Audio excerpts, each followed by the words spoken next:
Good morning students.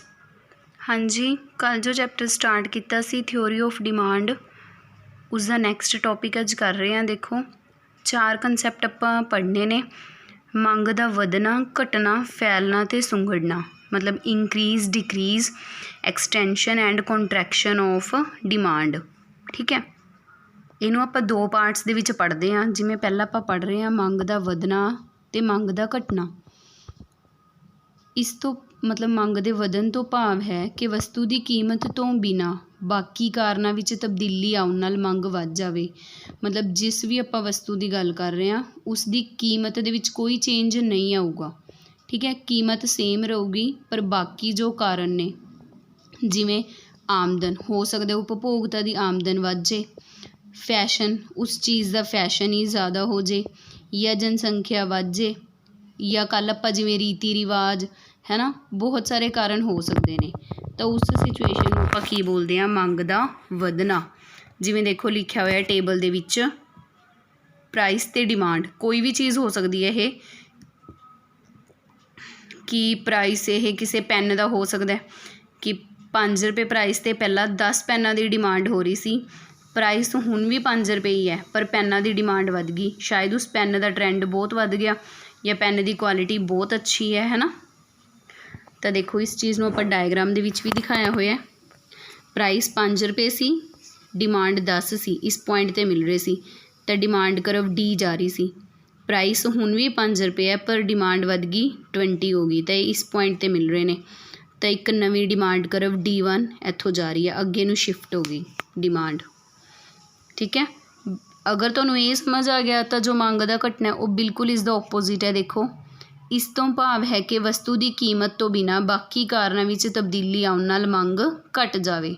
Same है, वस्तु की कीमत दे विच कोई चेंज नहीं आऊगा, कीमत सेम रहूगी, बाकी कारणों च चेंज आऊगा। इत्थे ओपोजिट हो जाएगा। हो सकता है उपभोगता की आमदन घट गई हो सकता है उस चीज़ का फैशन घट गया हो सकता है जनसंख्या घट गई होवे। तो जो टेबल है वो आप ओपोजिट करता। पहला 5 रुपये कीमत ते मंग हो रही सी 20, कीमत हुण भी 5 रुपये है पर बाज़ार दे विच जो उपभोगता ने उन्होंने हुण मंग घट करके कितनी करती 10 करती। तो सेम डायग्राम बनी हुई है। 5 रुपये कीमत ते 20 यूनिट्स की डिमांड हो रही सी, इस पॉइंट विचों डिमांड करव जा रही सी डी, पर हुण 5 रुपये कीमत ते सिर्फ 10 डिमांड हो रही है। तो जो डिमांड करव है वो पीछे नूं शिफ्ट हो गई।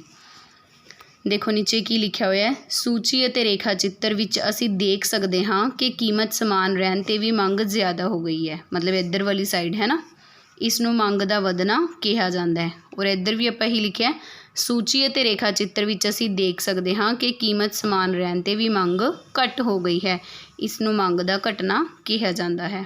बस सब तो मेन पॉइंट जो याद रखना है वो ये याद रखना है कि वस्तु की कीमत दे विच कोई चेंज नहीं आऊगा, सिर्फ जो चेंज आऊगा बाकी कारणों दे विच आऊगा।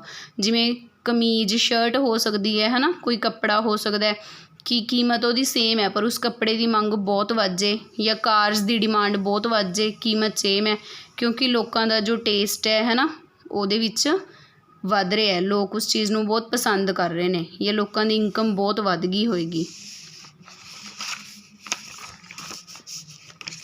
नैक्सट आपां करना है मंग दा फैलना, मंग दा सुंगड़ना, एक्सटेंशन इन डिमांड। इधर मैं लिखना रह गया, इसनों आपां बोलते हैं कॉन्ट्रैक्शन इन डिमांड, सुंगड़ना हुंदा कॉन्ट्रैक्शन। हाँ जी, एक्सटेंशन इस तो भाव है कि जिस समय बाकी दे कारणों विच कोई बदलाव ना आए तो वस्तु की कीमत घटन करके मंग वध जाती है। देखो जो आपां मंग दा वधना पढ़िया सी वो च कीमत समान रही सी, बाकियां विच चेंज आया सी। इत्थे ओपोजिट है, बाकी कारण विच कोई बदलाव नहीं आऊगा, सिर्फ कीमत विच ही बदलाव आऊगा। ठीक है, जो कीमत घट जूगी तो मंग वध जूगी। देखो जिवें चीनी लगा लो, 5 रुपये जो कीमत सी चीनी की तो 10 किलो डिमांड हो रही सी, हुण कीमत घट गई, कीमत घटन करके डिमांड वध गई। इसनूं वधन नूं जो इत्थे मंग वध रही है इस रीजनस करके इनू आपां बोलते हैं एक्सटेंशन ऑफ डिमांड या फिर मंग दा फैलना। इहदे विच आपां नूं 2 डिमांड करव बनाउण दी जरूरत नहीं है, इको ही डिमांड करव आपां बनावांगे। देखो प्राइस जो 5 है, मंग 10 हो रही है, A ਪੁਆਇੰਟ 'ਤੇ ਮਿਲ ਰਹੇ ਨੇ, ਪ੍ਰਾਈਸ ਘਟ ਕੇ 1 ਰੁਪਏ ਰਹਿ ਗਿਆ, ਮੰਗ 20 ਹੋ ਗਈ। B ਪੁਆਇੰਟ 'ਤੇ ਮਿਲ ਰਹੇ ਨੇ, ਦੋਨਾਂ ਨੂੰ ਜੁਆਇਨ ਕਰਕੇ ਆਪਾਂ ਨੂੰ ਮੰਗ ਵਕਰ ਮਿਲ ਗਈ। A ਤੋਂ B 'ਤੇ ਆਉਣਾ, ਇਹਨੂੰ ਆਪਾਂ ਬੋਲਦੇ ਹਾਂ ਮੰਗ ਦਾ ਫੈਲਣਾ।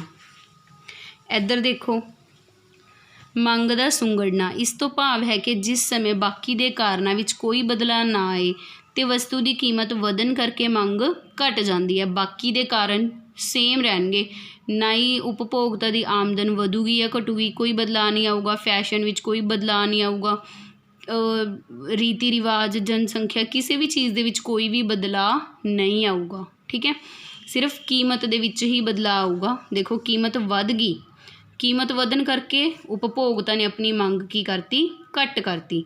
ਜਦੋਂ 1 ਰੁਪਏ ਕੀਮਤ ਸੀ ਤਾਂ 20 ਕਿਲੋ ਦੀ ਉਹ ਡਿਮਾਂਡ ਕਰ ਰਿਹਾ ਸੀ, ਪਰ ਜਦੋਂ ਕੀਮਤ ਵੱਧ ਕੇ 5 ਰੁਪਏ ਹੋ ਗਈ ਤਾਂ ਉਸਨੇ ਆਪਣੀ ਮੰਗ 20 ਤੋਂ ਘਟਾ ਕੇ ਕਿੰਨੀ ਕਰਤੀ, 10। ਸੇਮ ਡਾਇਗਰਾਮ ਹੈ, 1 ਰੁਪਏ ਕੀਮਤ 'ਤੇ 20 ਹੋ ਰਹੀ ਸੀ ਮੰਗ A ਪੁਆਇੰਟ, 5 ਰੁਪਏ ਕੀਮਤ 'ਤੇ 10 ਹੋ ਰਹੀ ਹੈ ਮੰਗ B ਪੁਆਇੰਟ। ਤਾਂ A ਤੋਂ B 'ਤੇ ਜਾਣਾ, ਇਸ ਨੂੰ ਆਪਾਂ ਕੀ ਬੋਲਦੇ ਹਾਂ, ਮੰਗ ਦਾ ਸੁੰਗੜਨਾ। ਆਪਾਂ ਕੀ ਲਿਖਿਆ ਹੋਇਆ ਦੇਖੋ, ਉੱਧਰ ਵੀ ਇੱਧਰ ਵੀ ਸੂਚੀ ਅਤੇ ਰੇਖਾ ਚਿੱਤਰ ਵਿੱਚ ਅਸੀਂ ਦੇਖ ਸਕਦੇ ਹਾਂ ਕਿ ਜਦੋਂ ਕੀਮਤ 5 ਰੁਪਏ ਤੋਂ ਘੱਟ ਹੋ ਕੇ 1 ਰੁਪਏ ਰਹਿ ਗਈ ਹੈ ਤਾਂ ਮੰਗ 10 ਕਿਲੋ ਤੋਂ ਵੱਧ ਕੇ 20 ਕਿਲੋ ਹੋ ਗਈ ਹੈ। ਇਸ ਨੂੰ ਮੰਗ ਦਾ ਫੈਲਣਾ ਕਿਹਾ ਜਾਂਦਾ ਹੈ। ਇਸ ਸਾਈਡ ਆਪਾਂ ਕੀ ਲਿਖਿਆ, ਸੂਚੀ ਅਤੇ ਰੇਖਾ ਚਿੱਤਰ ਵਿੱਚ ਅਸੀਂ ਦੇਖ ਸਕਦੇ ਹਾਂ ਕਿ ਜਦੋਂ ਕੀਮਤ 1 ਰੁਪਏ ਤੋਂ ਵੱਧ ਕੇ 5 ਰੁਪਏ ਹੋ ਗਈ ਹੈ ਤਾਂ ਮੰਗ 20 ਕਿਲੋ ਤੋਂ ਘੱਟ ਕੇ 10